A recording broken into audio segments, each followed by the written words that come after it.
So your resume sucks. You are not getting any calls from recruiters. You're not getting any interviews, and you do not know what to do. Well, I am here to help. Let me introduce myself. My name is Nathan Rupert, and I am a senior IT project manager based in San Diego. And I have begun interviews during this recession. I've been averaging one interview a week at least, and I just got an offer in a new job. So I'm going to help you fix your resume, and I'm going to use my resume as an example. All right, let me go ahead and share my screen. Okay, so this is my resume. And I actually have two resumes. I'm an senior IT project manager with 12 years experience. And I am also an Agile coach, and I've been a Scrum Master for over 8 years. So I have two separate resumes, one targeted for each job position. And we are looking at my Agile resume. I took my project manager resume and redid all the bullet points towards all the Agile work that I have done. Let me go through this and show you what to do to get your resume back on track. First of all, you want to put any certifications that you have at the top with your name. As you can see, I have my PMP and CSM, my Certified Scrum Master certification, and they are right here at the top next to my name. So when a hiring manager or recruiter looks at my resume, they know right away that I'm qualified for that job. Then I have all of my metadata, my city, my state, my phone number, my email, and my LinkedIn. I have it all on one line. And this is to save as much space as possible. Next thing, you'll notice that my text is pretty large. I have it at Times New Roman 12.5 font. You want your text font size as large as possible.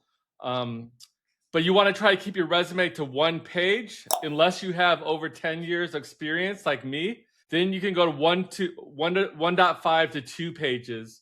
But if you have less than 10 years experience, keep it to one page and try to make the font size as big as possible so it's easy to read. Then another major mistake I see with people's resumes is they have a skills section or a software section where they list hard and soft skills. Companies do not care about this. You want to get rid of your skills section. You want to show that information in your bullet points. If you know certain software or certain tools, you want to put that information into your bullet point. And that way you can save a lot of space in your resume. And as you can see in my summary section here, I don't even have the word summary. I mean, they know it's a summary section, so you can save space by getting rid of that word summary.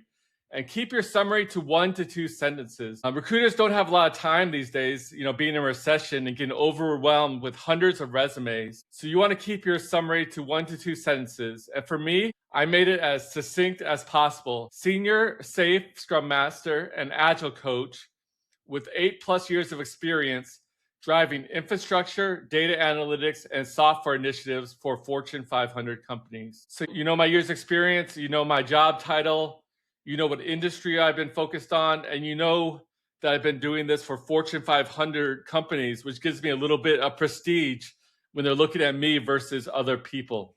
If you are a new grad or you're entry level, then you want your education at the top of your resume before your experience. But if you have over 3 or 4 years experience, put your experience first and then put your education at the bottom because it's not as important. All right, for your professional experience section, you want your job title, and then underneath that you want the company and whether it was contract or FTE, where you're an employee of the company, and then you want the month and the year. For your bullet points, you want to keep your bullet points to 3 to 4 bullet points for each section. That way it's very concise and recruiters don't have to go searching through a wall of text to find what they need. You want to put each one of your bullet points through AI and tell the AI, please rewrite this bullet point as I'm talking to a middle schooler or high schooler, because recruiters aren't as technical as you.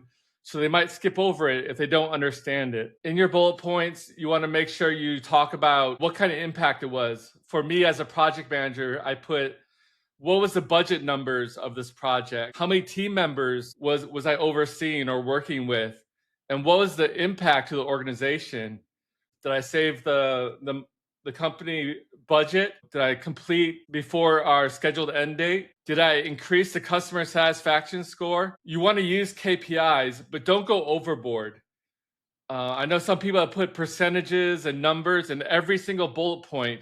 You maybe want to keep percentages and numbers to 1 or 2 of your 4 bullet points. I would say 2 at most, because once a recruiter looks through your resume and they see all these percentages, all these numbers, their eyes just start to glaze over, and they're like, okay, this guy's just making up this stuff at this point. So be careful with the amount of numbers that you use. And here, I'll read you some of my bullet points just to give you an idea.